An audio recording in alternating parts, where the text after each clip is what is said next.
आज की कहानी दोस्ती में वफादारी के बारे में है। इस कहानी को शुरू करने से पहले मेरे चैनल पास्ट नॉट लॉस्ट में एक बार फिर खुश आमदीद। हर बार की तरह आज भी एक इखलाकी कहानी लेकर आप लोगों की खिदमत में हाजिर हुआ हूं। तो आइए इस कहानी को शुरू करते हैं। लाहौर के पुरौनक शहर में दो दोस्त अहमद और सलमान बड़े हुए। इनकी दोस्ती बचपन में ही कायम हो गई थी।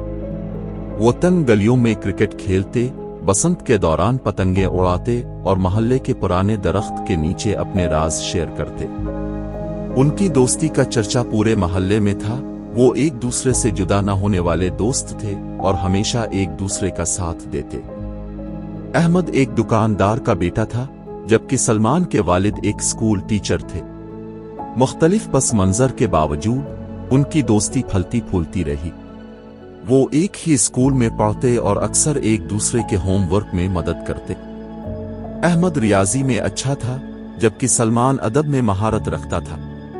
वो घंटों बैठकर रियाजी के मसाइल हल करते और शायरी पर बहस करते। साल गुजरते गए और लड़के जवान हो गए। दोनों के बड़े ख्वाब थे और वो अपनी फैमिलीज को बेहतर जिंदगी देना चाहते थे। अहमद का ख्वाब इंजीनियर बनने का था, जबकि सलमान सहाफी बनना चाहता था। हाई स्कूल खत्म करने के बाद दोनों को कराची की मुअज़्ज़ज़ यूनिवर्सिटियों में स्कॉलरशिप मिल गई। अहमद इंजीनियरिंग की तालीम हासिल करने गया, जबकि सलमान ने जर्नलिज्म का कोर्स किया। वो अक्सर अपनी पेशरफ्त और ख्वाबों के बारे में बात करने के लिए मिलते थे। कराची की जिंदगी लाहौर से मुख्तलिफ थी, लेकिन एक दूसरे का साथ होने से सब कुछ आसान हो जाता था। एक दिन जब अहमद अपने आखिरी साल के प्रोजेक्ट में मसरूफ था, इसे काबिल तजदीद तवानाई से मुताल्लिक एक शानदार कारोबारी ख्याल आया। उसने ये ख्याल सलमान से शेयर किया, जो बहुत खुश हुआ और उसने अहमद को इस पर अमल करने की तरगीब दी। उन्होंने मिलकर एक छोटी कंपनी शुरू करने का फैसला किया। अहमद तकनीकी मामलात संभालेगा, जबकि सलमान मार्केटिंग और पब्लिक रिलेशंस का ख्याल रखेगा। उनकी कंपनी ग्रीन फ्यूचर तवज्जो हासिल करने लगी। वो दिन रात मेहनत करते, अक्सर खाना और नींद छोड़ देते ताकि डेडलाइंस पूरी कर सकें। उनकी मेहनत रंग लाई और जल्द ही उन्हें सरमायाकारी की पेशकशें मिलने लगीं। उनकी दोस्ती पहले से भी ज्यादा मजबूत नजर आती थी और उनका कारोबार फलने फूलने लगा। ताहम जैसे जैसे उनकी कंपनी बड़ी होती गई, दबाव और चैलेंजेस भी बढ़ने लगे। एक दिन उन्हें एक बड़ी कारपोरेशन से उनकी कंपनी खरीदने की पेशकश मिली, जिसकी रकम बहुत ज्यादा थी। अहमद ने इसे तौसी करने का मौका समझा, जबकि सलमान ने इसे मुस्तकबिल महफूज करने और अपनी फैमिलीज का ख्याल रखने का मौका समझा। इस इख्तिलाफ राय ने गर्म बहसों को जन्म दिया।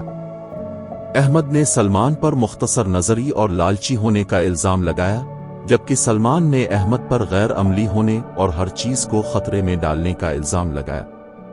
उनके इख्तिलाफात ज्यादा तल्ख हो गए। कभी ना जुदा होने वाले दोस्त खुद को दूर होता महसूस करने लगे। आखिरकार तनाव अपनी हद को पहुंच गया।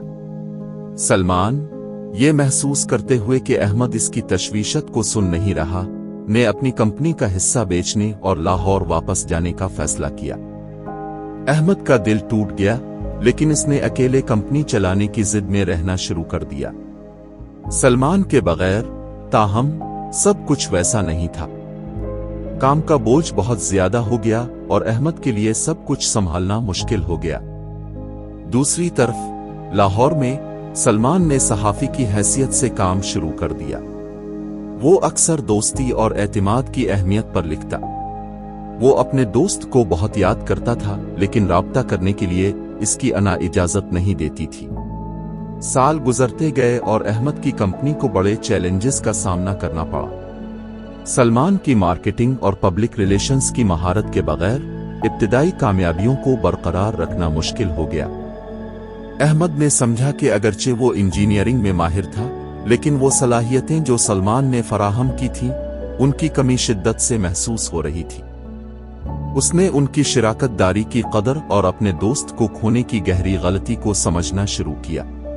एक दिन अखबार पढ़ते हुए احمد کو سلمان کا ایک مضمون نظر آیا جو معافی کی طاقت اور ٹوٹے ہوئے رشتوں کی مرمت کی اہمیت کے بارے میں تھا۔ یہ مضمون احمد کے دل کو چھو گیا۔ اس نے محسوس کیا کہ کوئی بھی کامیابی ایک سچے دوست کے نقصان کے مقابلے میں زیادہ قیمتی نہیں ہے۔ تمام ہمت جمع کرتے ہوئے اس نے لاہور میں سلمان سے ملنے کا فیصلہ کیا۔ جب احمد نے سلمان کے دروازے پر دستک دی تو ایک لمحے کے لیے خاموشی چھا گئی۔ پھر دروازہ کھلا اور وہاں سلمان کھڑا تھا۔ ایک لمحے کے لیے وہ بس ایک دوسرے کو دیکھتے رہے۔ پھر بغیر کوئی لفظ بولے وہ ایک دوسرے کے گلے ملے اور آنکھوں سے آنسو بہنے لگے۔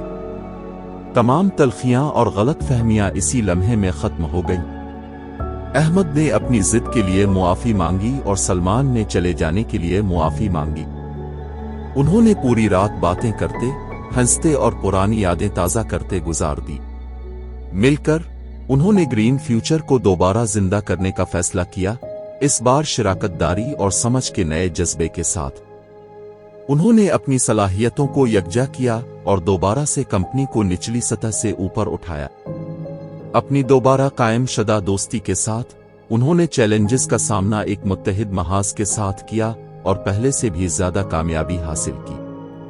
ان کی کہانی کا اخلاقی سبق یہ ہے کہ سچی دوستی کسی بھی کامیابی سے زیادہ قیمتی ہے۔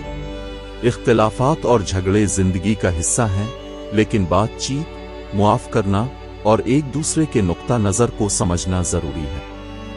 اعتماد اور وفاداری کسی بھی مضبوط رشتے کی بنیادیں ہیں، اور جب ان کو ترجیح دی جاتی ہے تو حتیٰ کہ سب سے مشکل چیلنجز کو بھی سر کیا جا سکتا ہے۔ آج کی کہانی یہیں ختم ہوتی ہے۔ اگلی مرتبہ ایک شاندار کہانی لے کر حاضر ہوں گا۔ اب مجھے اجازت دیجیے، اللہ حافظ۔